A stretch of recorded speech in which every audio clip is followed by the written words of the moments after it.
বাংলাদেশের সর্বশেষ গুরুত্বপূর্ণ আপডেট সংবাদে আপনাকে স্বাগত। শুরুতেই সংবাদ শিরোনাম, পরে বিস্তারিত। শুরুতেই জানাবো, ইসলামী ও ভারত বিরোধী ভিডিও ছাড়ার অপরাধের কথা বলে গত বছরের ২৯ আগস্ট নিজ বাড়ি থেকে র‍্যাব পরিচয়ে রহমতুল্লাহ নামের এক যুবককে তুলে নিয়ে যায় আইনশৃঙ্খলা রক্ষাকারী বাহিনী। এরপর রহমতুল্লাহকে তুলে দেয়া হয় ভারতের গোয়েন্দা সংস্থা রয়ের কাছে। এমন একটি চাঞ্চল্যকর তথ্য আমার দেশ পত্রিকা প্রতিবেদন প্রকাশ করেছে।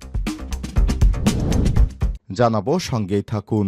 এরপর জানাবো, সচিবালয়ে আগুন, সন্দেহ তৈরি করা ৫ প্রশ্নের উত্তর। সচিবালয় অগ্নিকাণ্ডের পর ষড়যন্ত্র তত্ত্ব আর পাল্টাপাল্টি দোষারোপের কারণে তদন্ত রিপোর্টে কি উঠে আসে সেটি নিয়ে বিশেষ আগ্রহ ছিল অনেকে। জানাবো, ফ্যাসিবাদী সরকার বিগত ১৫ বছরে $২৮০ বিলিয়ন বাংলাদেশ থেকে পাচার করেছে বললেন মির্জা ফখরুল ইসলাম। এদিকে আশরাফের মৃত্যুবার্ষিকীতে আওয়ামী লীগ কিনে বিস্ফোরক মন্তব্য সোহেল তাজের। আওয়ামী লীগের সাবেক সাধারণ সম্পাদক সৈয়দ আশরাফুল ইসলামের মৃত্যুবার্ষিকী আজ। ২০১৯ সালে ৩ জানুয়ারি থাইল্যান্ডের রাজধানী ব্যাংককের একটি হাসপাতালে চিকিৎসাধীন অবস্থায় ৬৭ বছর বয়সে মারা যান তিনি। তাকে নিয়ে সোহেল তাজ বিস্ফোরক মন্তব্য করেছে। এদিকে জান্তা এবং আরাকান আর্মির সংঘাত পরিকল্পিত, উদ্দেশ্য প্রণোদিত। তাদের উদ্দেশ্য ছিল রোহিঙ্গাদের নির্মূল করা। রোহিঙ্গাদের শীর্ষ নেতা ডাক্তার মোহাম্মদ জুবায়ের বলেছেন, মিয়ানমারের জান্তা সরকার ও বিদ্রোহী গোষ্ঠী আরাকান আর্মির সংঘাত প্রকৃতপক্ষে পরিকল্পিত এবং ষড়যন্ত্রমূলক। এবং সর্বশেষ জানাবো, ইসরায়েলি বিমান হামলায় গাজার পুলিশ প্রধানসহ নিহত ৬৮। গাজা জুড়ে বিমান হামলা চালিয়েছে দখলদার ইসরায়েলি বাহিনী। এতে আজ ৬৮ জন ফিলিস্তিনি নিহত হয়েছে।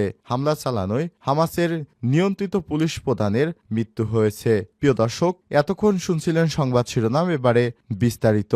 তবে তার আগে বন্ধুরা, অনুরোধ থাকবে, আপনি বিশ্বের কোন দেশ থেকে আমাদের সংবাদটি দেখছেন এবং শুনছেন কমেন্ট করে জানিয়ে দিন।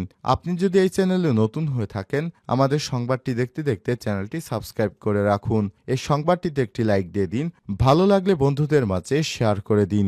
এবারে বিস্তারিত। ভারত বিরোধী রহমতুল্লাহকে দিল্লির কাছে সমর্পণ করে র‍্যাব। ঢাকার ধামরায় গত বছরের ২৯ আগস্ট নিজ বাড়ি থেকে র‍্যাব পরিচয়ে রহমতুল্লাহ নামের এক যুবককে তুলে নিয়ে যায়। শুরু থেকেই আইনশৃঙ্খলা বাহিনী রহমতুল্লাহকে তুলে নিয়ে যাওয়ার বিষয়টি অস্বীকার করে। ভুক্তভোগী রহমতুল্লাহকে র‍্যাব সদর দপ্তর যেভাবে নির্যাতন করা হয়েছে তার ভয়াবহ বর্ণনা দিয়েছেন তিনি। গত বুধবার ১৬ মাস গুম ছিলেন রহমতুল্লাহ।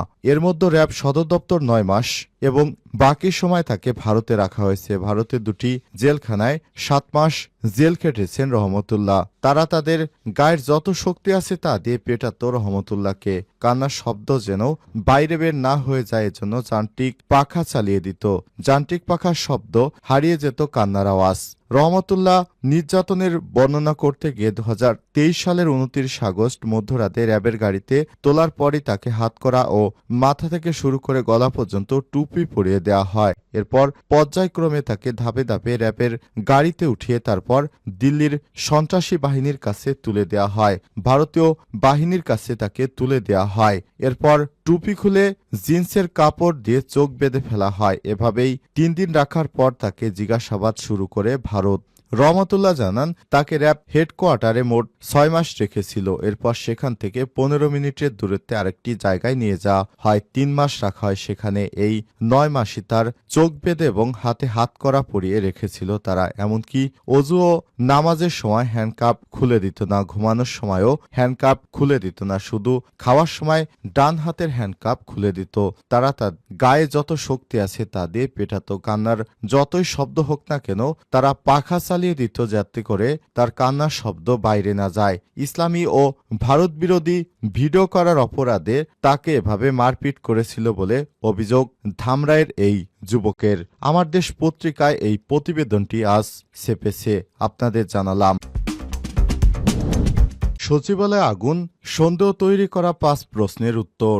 মঙ্গলবার প্রধান উপদেষ্টার কাছে দেয়া প্রাথমিক প্রতিবেদনে বলা হয়, সচিবালয়ের আগুনের কারণ বৈদ্যুতিক লুজ কানেকশন। ভবনটি ৬ তলার মাঝামাঝি সিঁড়ির কাছে এটি শুরু হয়। সচিবালয়ের ভেতর সিসি ক্যামেরার ফুটেজও ২৬শে ডিসেম্বর রাত ১টা ৩৬ মিনিটে একটি বৈদ্যুতিক স্পার্ক থেকে ধীরে ধীরে আগুনের সূত্রপাত হয়। সচিবালয়ের মতো এত গুরুত্বপূর্ণ সরকারি স্থাপনায় মধ্যরাতে আগুনের ঘটনা শুরু থেকেই নাশকতার সন্দেহ করা হয়। এই ঘটনার পেছনে বিভিন্ন প্রশ্ন ওঠে। আগুনের উৎস এবং কারণ অনুসন্ধানে স্বরাষ্ট্র সচিবকে প্রধান করে ৮ সদস্যের একটি উচ্চ ক্ষমতা সম্পন্ন তদন্ত কমিটি গঠন করে সরকার। এর ভিতরে প্রথম যে প্রশ্ন সবার মনে ঘোরপাক খেয়েছিল সেই প্রশ্নটি হচ্ছে দুদিক থেকে কেন আগুন। সচিবালয়ে আগুন নিয়ে যে প্রশ্ন সবাই তুলেছে সেটি হলো ভবনের দুদিকে ভিন্ন ভিন্ন কক্ষে আগুন কেন।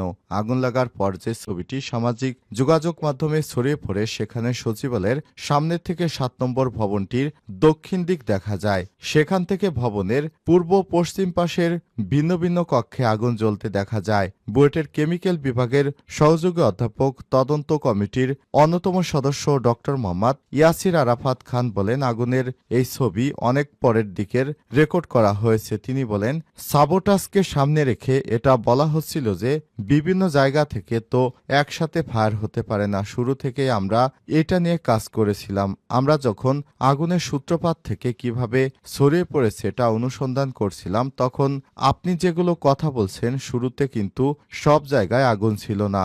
এইটা আসলে আপনার আরো আধা ঘন্টা পরের সিনারিও। তখন পুরো করিডোর পুড়তেছে, কিছু কিছু রুমে আগুন ঢুকে পড়েছে। যে রুমে আগুন ঢুকেছে সে রুমের জানালা দিয়ে আপনি তা দেখতে পাচ্ছেন। এ বিষয়ে বুয়েটের তড়িৎ ইলেকট্রনিক্স প্রকৌশল বিভাগের অধ্যাপক এবং তদন্ত কমিটির সদস্য ইয়াসির আরাফাত এর কথা হলো, শুধু ওই ছবিটা দেখলে যে কারো মনে হবে এটা নাশকতা।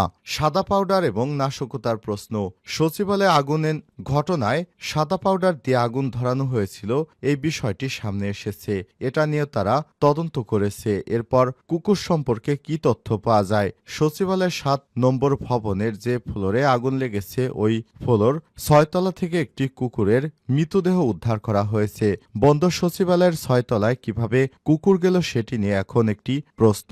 তদন্ত কমিটির সদস্যরা ভিডিও ফুটেজ দেখে সে বিষয়ে খোঁজ নিয়েছেন। সিসি ক্যামেরার ফুটেজ থেকে দেখা যায় কুকুরটি হেঁটে এসে একটি চেয়ারে ঘুমিয়ে পড়েছে এবং অগ্নিকাণ্ডের এক পর্যায়ে সেটি জেগে ওঠে। এরপর আর বের হতে পারেনি, কিন্তু কিভাবে ঢুকেছে সেটা সিসি ক্যামেরার ফুটেজে নেই। কেমিকৌশল বিভাগের সদস্য ইয়াসির আরাফাত বলেছেন, আগুনের সূত্রপাত হয়েছে ৬ তলা ডান দিকে কর্নারের সিলিংয়ের উপরে পশ্চিম সাইডে। কুকুরটা ৬ তলার পূর্ব সাইডে ছিল। কুকুরটা ৭টা ১২ মিনিটে দেখা যায়। তার আগে আর কুকুরটিকে দেখা যায়নি।